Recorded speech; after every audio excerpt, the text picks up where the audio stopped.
Hi everyone and welcome back to my channel, and if you're new here, welcome. My name is Maria and today I wanted to show you all the books that I've read in 2024.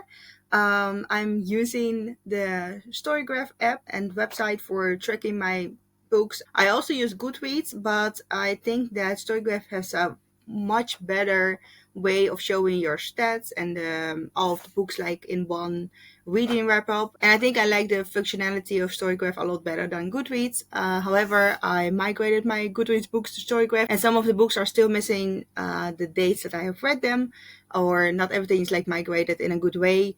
So I'm still using Goodreads, and if I have to look something up, I will check it in Goodreads, and I still use it, but mostly I function with StoryGraph, and the reading wrap-up of StoryGraph is very interesting. So let's look at my reading year. I hope you had a good reading year too. Let me know in the comments how many books you have read and which was your favorite book of the year. I will make a separate video about all of my favorites of the year, so I think I will film it also this week. I hope. So let's just start with everything that I have read so far.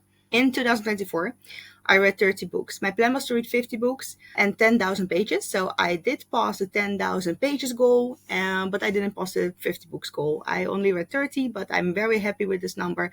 50 is like always my goal every year for 2025 also. But yeah, I just try to read as much as I can, but also enjoy all the books that I read. So I won't read two short books just to get to my goal. If it's 30 books, it's 30 books. I'm very happy with all of the books that I've read. So the first book that I read and finished reading was in February, and it was The Shards by Bret Easton Ellis.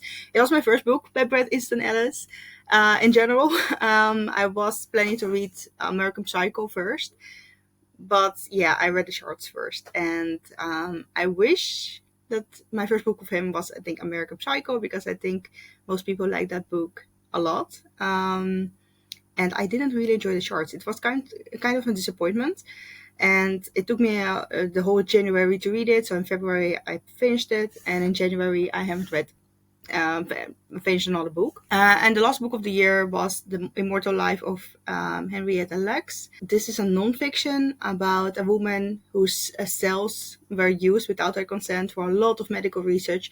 Her cells become like one of the most important cells in medical research for vaccinology, for infectious diseases, and making drugs and treatments for cancer. So her cells were very important for medicine and for also other scientific researchers and even not scientific research. They have been used everywhere, but she didn't have any advantages because of this, and it was also without her consent. And her family had a lot of problems later on because her name got out, so a breach of privacy. It's a very interesting book if you're interested in research ethics and just bioethics, and also in history of how medicine worked. She wasn't, of course, the only patient that got treatment without consent or got material from her body extracted, biospecimens without consent and used. So yeah, it was something that just happened in the past, and it's still not very well regulated. Even in our day, there are still some things going on that we don't even know. And I think this book by Rebecca Skloot is very interesting and well researched. I will talk about it more in another video. But yeah, it was a very good book to read, and I liked that I finished the year with this one. So not a very good start, but a nice ending of the year. And you can see it here, the mood graph of the books that I read. So in January, it was a very light mood that I had, but it's not really true because I haven't finished any book then. And then the line gets down to like a darker shade here, and that means that I only read dark books. Well, this is of course very subjective. I do read a lot of philosophy and horror and darker themed books, so there is some merit in this, but yeah, what is a mood? I really enjoy the books that I read, so it's not that I'm in the dark mood, but I do like, but I tend to like books that touch on difficult subjects, so maybe that's it. But I like to see how this changes a bit here in August. I don't know what happened here, which book I read that kind of was a bit lighter. I explored the shadows of the human psyche, followed cryptic trails of secrets, and engaged in introspective musings. The narratives flowed at a comfortable, engaging tempo. Well, sure.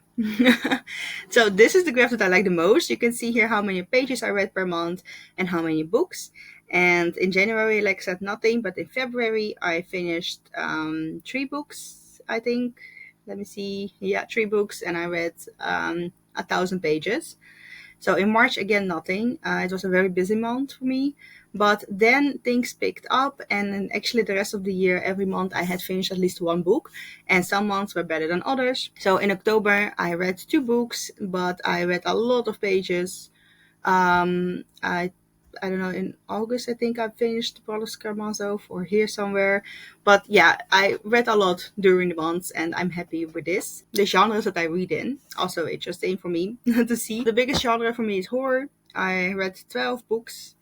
I can click on this if I think. Oh, no, I cannot click on it. But yeah, I read a lot of horror. 12 books. Then I read 9 classics. This can also include like modern classics, of course. 7 literary fiction books. 5 thrillers. I think that the border between horror and thriller is very thin. So a lot of books that I consider horror are thrillers, or thrillers that I consider horror.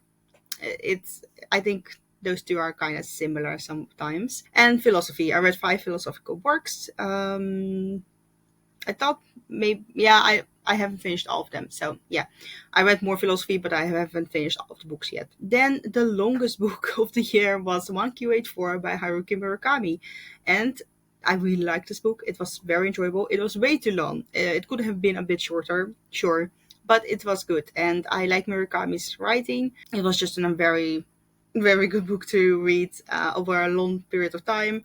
I read it for 3 months, but it just all of the 3 months was suspenseful. The characters are nice.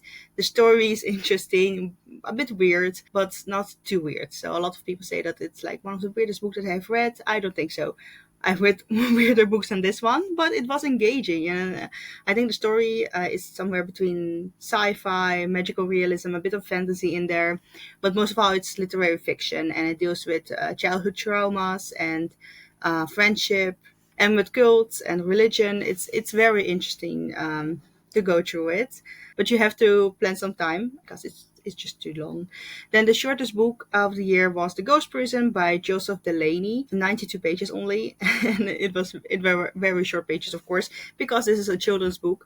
I saw it in a thrift shop and I like the illustrations in it, and just I like horror books for children to see if I can someday show it to my daughter. For now, she's way too young for this, but I loved horror as a child. I still love horror now, and I like this book. It was a good book for children. I would have loved it when I was like maybe 9 years old, 10 years old. I don't know, but yeah, I liked it. It was very short. The average length of the books that I read are between around 336 pages, but I think it's between 250 and 350 pages that I like to enjoy a book. If it's too long, I always think about, well, will I commit to this book? Will I read it? If it's a very good book and I know that it's a very good book, then I will put in my time. But I don't like to read trilogies or longer books if I'm not sure that I will like it. Usually, I tend to go to books that are in the middle, not too short, not too long. And my average length, what is it? So on average, it took me 62 days to finish a book. I think that's correct because I read a lot of books at the same time. Sometimes I just take a long time, and this one, The Brothers Karamazov by Dostoevsky, it took me more than a year to finish, almost 2 years. It's ridiculous, but it's because I was reading all the books, and it is a difficult book. I read it in Russian, that's why it's in Russian here, the edition. And I read it partly on my physical copy and partly a huge amount on my Kindle. Yeah, I really like this book. It's a very good book. Obviously, it's a classic, but I liked this book by Dostoevsky the most so far. I have also read Crime and Punishment and not Notes from the Underground, but another one, but I read it in Dutch, so I forgot the title. But it's about a man spending his life in Siberian prison. Notes from the Dead House. I think it's called that way in English. But yeah, I think I like this one the most, the Boris Karamazov. It was a very interesting read. Also a very long one. So I think because of this book, my average reading time got a bit longer. Then the authors that I've read the most of, Stephen King, 2 books. I tend to read a couple of Stephen King books every year. Fyodor Dostoevsky, 2 books. I think this is untrue. For some reason, it counted the Boris Karamazov 2 times, so I only read the Boris Karamazov. And a book by Honora O'Neill, which is who is a philosopher, so it's a philosophy book. I used it for my thesis. It's called Autonomy and Trust in Bioethics, and I read it twice this year because I just had to read it twice to understand it, so that's why it counted twice. My average reading rating was 3.9 or almost 4 stars. I think because I enjoyed a lot of books, I had a lot of 4 and 5 star reads. So here are all of my 5 star reads. George Orwell, Ray Bradbury, Stephen King, You Like It Darker, and The Immortal Life of Henriette Lacks by Rebecca Skloot. Those were all the 5 star reads. You Like It Darker is a short story collection, and October Country is also a short story collection. I love them both, but I do think that October Country is a bit better. And of course, 1984. I love that book. It's amazing. I kind of said that I haven't read it earlier, but it's just that good. Yeah, the most older books were 4 star read, and I had a couple of 3 star and 3.5. Then my best reading month was October. I read the most pages, and also I enjoyed most of the books. That was the time that I was reading October Country and also Stephen King. So yeah, that should be correct. Then most shelf book is 1984, which I'm very glad about. I hope that everyone will read this book eventually. But you see that this is the most shelf, most read book from all the books that I've read, at least. And then the Honora O'Neill's book, Autonomy and Trust in Bioethics, is the least shelved book, only by 10 users. And I understand that too, because it's a very like niche philosophy book about bioethics, and it's just not that popular, but it's a very good book. You should read it if you're interested in consent, autonomy, especially in medicine and science, and how the concept of trust is necessary or is diminished sometimes by personal autonomy. But it's a difficult read, so that's why I had to read it 2 times. But eventually, I got the message that O'Neill was trying to say. But she discussed a lot of aspects of how trust and autonomy are intertwined with each other.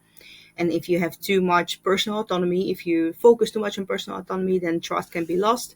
Even though we try to focus on personal autonomy to increase trust. But why it doesn't work this way, she explains that in this book. So yeah, it's very interesting to read. Then another nonfiction that I really liked and is liked by a lot of people is Spillover, Animal Infections and the Next Human Pandemic by David Quammen. Yeah, it took me a long time to get through it, not because it's boring. And there were no boring parts in this book. It's very well explained and has a lot of like examples from adventures that David Quammen has seen himself or has read or heard about by other scientists. But I'm not always in the mood to read nonfiction, so I took a longer time to get through it. But I have learned a lot.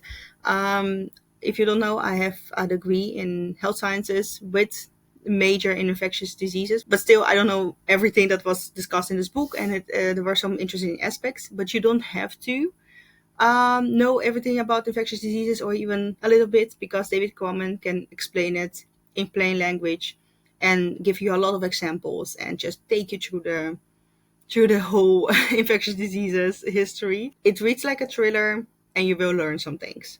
So just enjoy it. If you would like to read this book, I would highly recommend it. Another philosophy book, Eating in Theory. This is about how food is intertwined with culture and how we see food and use it.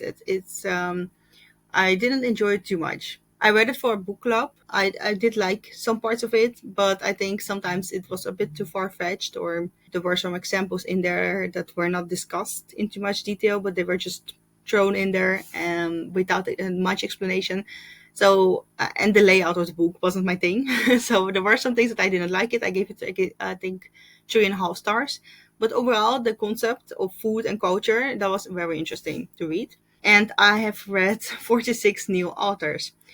This is because I did explore a lot of new authors, like Anna-Marie Moll from Eating in Theory, but also Cristina Rivera Garza, Yuri Herrera, all new authors to me. But I also read a short story collection that included a lot of new authors to me, and so 46 is because of all of those short stories. But I can say that I really have get to know those authors. I just read one short story from them. You decided to go back down memory lane once with one reread this year. So yeah, autonomy and trust. And you decided not to finish three of the books you picked up this year. War and Peace. Yeah. Yeah, I DNF War and Peace. I will read it in this year in 2025, I hope. But I did start it somewhere in 2024. I just didn't go through it. And you have read six books from your own shelf. So in Goodreads, you can do this, I think. But in StoryGraph, you can click on the book and add and say like you have it in your physical library. So add it to your shelf. But I haven't done it for every book, so this is not really adding anything. And then we have 2024 at a glance. So this is all of the books. The shorts, not a bit disappointing. The cabin at the end of the world. Quite a good book by Paul Tremblay. I did enjoy the book way more than the movie, which also came out this year. But yeah, the book is way better. Then The Stranger by Albert Camus. A very sad book. I liked it, but it was very sad, and the main character felt very depressed. But I think that's the whole clue of the book, of course. But I did like it. It's very well written. I liked the friendships in this book and just the whole atmosphere. It was interesting. A bit absurd, a bit nihilistic, but it has a good story. Then Spillover, I just told you about it. Yevgeny Onegin, or in English it's Eugene Onegin by Pushkin. It's like a very long poem. I liked it, but it was difficult to read. I read it in Russian. Yeah, and it was like reading Edgar Allan Poe in English if English is not your first language. Yeah, or reading Shakespeare, something like that. It's difficult for me, even though Russian is my mother tongue. I found this one difficult to read. Then The Wager is another nonfiction that I've read about the Wager mutiny, which was part of like George Anson's trip around the world. It was somewhere around the 18th century, so 70, 40. I don't know much about sea travels and ships and how life on ships worked. So after reading this book, I got a bit of a better view of it, and I can tell you it was horrible. This book was very sad at some moments, and also I totally understand why there was a mutiny, and I'm and I'm kind of surprised that other ships in this like George Anson's expedition weren't part of the mutiny and didn't complain that much because the whole voyage was horrible. But this book is very well written and very well researched. Then I read The Wasp Factory by Ian Banks. Very depressing book and weird. The ending, I didn't see it coming, but I enjoyed reading it. Rosemary's Baby, awesome book. I really liked it. I also watched the new movie, which is a prequel to Rosemary Baby. It's called Apartment 7A. I loved the ending of that book, of that movie, more than the ending of the book here. But yeah, it's a really good book to read, and it's a classic, a cult classic, I think, in horror. What Money Can Buy by Michael Sandel. It's a philosophy book on the limits of markets, like the moral. It's a philosophy book on the markets and how they infect our society, and how money infects, and corrupts some parts of our life. I really enjoyed it, and Michael Sandel writes pretty easy, so you don't need a degree in philosophy to understand it. Then October Screams. This is the collection of short stories that I talked about. So a lot of new writers. I enjoyed some of the stories. Most of them I already forgot, but I liked reading this anthology. Then Eating in Theory, Autonomy and Trust. We talked about those ones. Richard Matheson, Hell House. Also a horror cult classic. I didn't enjoy it as much as I thought I would. I liked I Am Legend by him, but this was a bit disappointing. But it's a short book, and it's nice to have read it once. Then Moral Repair, it's also philosophy by Margaret Urban Walker, and it's about repairing trust and relationships after something has happened. So there's a breach of trust, a breach of privacy, or even very horrible events, and how you can go about it, and if some wrongs, if you even can repair some wrongs. I think sometimes it's impossible to repair the damage that is done, but there are still things that you can do or that society can do to repair those, or try to make it a bit better, to return to a kind of a moral. It was a difficult book to read, but also I used it for my thesis and for my internship at the time, and I really enjoyed Walker's writing style. Then The Girl Who Loved Tom Gordon by Stephen King. It's just like a survival horror book, very short, about a girl getting lost in the woods. I think the Appalachian Trail woods. I liked it. It was very suspenseful, good book. Then The Brothers Karamazov, we talked about it. The Dark Side of Japan. This is a non-fiction about Japanese tradition and mythology, and all from like the darker side, so demons and rituals and curses. Very introduction like, so it's like an introduction to an introduction. It's very short, like pages on bigger themes in mythology, but it gives you a little bit of an overview. And I liked how it was set up. But if you want to know more, you need to pick up another book. Then 1984 by George Orwell. Great book. We talked about it. The Ghost Prison, Autonomy and Trust. And then another new one for me, Christina Rivera Garza, The Iliad Crest. I wanted to read this book for a while because I heard a lot of good things about it. It's very confusing. I liked it, but it was a confusing book. And then I read this one, The Signs Preceding the End of the World by Yuri Herrera. This book was mentioned by this book. By the Iliad Crest, and after reading Yuri Herrera's book, I understood the Iliad Crest a bit better. And both books are dealing with the border between United States and Mexico, and about migration and identity. It's a difficult concept, but very interesting to read about. And they're both following a story that plays with time, has a bit of magical realism in it. So I would recommend them both. Then October Country, short story collection. I loved all the short stories in here. The Turn of the Screw by Henry James. I finally read it. I wanted to read it for a while now. It was quite difficult because it was a bit of a like older English, but it was a good story. I liked how the main character, the governess, is made out to be like a bit paranoid, and we don't know if she is losing her mind or if something's really going on, and you kind of never find out throughout the book what's happening. But I liked the way it was written, and I liked the story behind it. It's like psychological horror. Then Mrs. Dalloway by Virginia Woolf. It was a delightful surprise. I like Virginia Woolf, I think. This is my second book by her. I plan to read a third one this year. But so far, I like the way she writes ideas and the thoughts of people, about the minds of people, what they think, what their ideas are, how they interact with each other. I also like what she does with time. The time is always like flowing, not from A to B in her stories, and we change a lot of perspectives. In Orlando, you see that a lot more, but in Mrs. Dalloway, it all happens in one day, but that day can be very short and very, very long at the same time. It's a very good story. Then You Like It Darker. It's a short story collection by Stephen King. Good one. I was surprised by this one because I didn't like his other latest book, Holly, which came out like 2 years ago. So this is the newest one. And I was kind of skeptical about this one. I didn't know which way he would go. But yeah, the stories in here are good. There is one story in here which is the sequel to Cujo.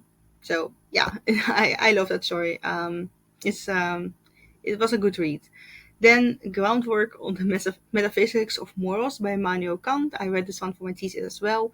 It was difficult to get through. The edition that I have has a very good introduction. It's this one by Oxford World's Classics, so the Oxford University Press. Great introduction. If you would like to read this book, I would recommend this one because without the introduction, I would have been lost. Then a poem for every autumn day. It's a poetry collection. It's just for every day from September to November. You have a poem for every day and every night. So 2 poems a day. I liked it. I got introduced to some beautiful poetry and some historical events that I didn't know about. But I don't have a lot of experience with poetry, so this is just a good introduction. QH4 and The Immortal Life of Maria Deluxe. We talked about it. Great books.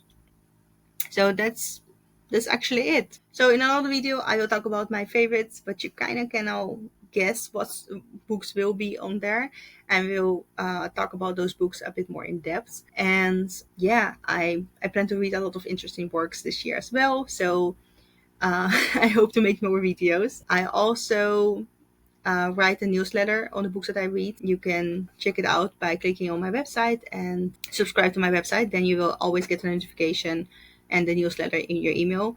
I talk about the books that I read, that I just started reading, so the currently reading books, the ones that I finished, and yeah, my all of my lists like favorites and TBR. So if you want to know what I'm currently reading, it will be sooner on my website than on YouTube because I write more than I make videos. And you can also follow me on StoryGraph or Goodreads to see like the actual list that I'm currently reading. Thank you so much. Let me know in the comments how many books you have read and what your favorite was. I'm always interested to know. And I hope you have an amazing reading year this year. How many books do you wish to read this year? Is this the same amount as last year, or are you also increasing or downsizing it? Let me know, and I will see you in the next video. Thank you for watching. Goodbye.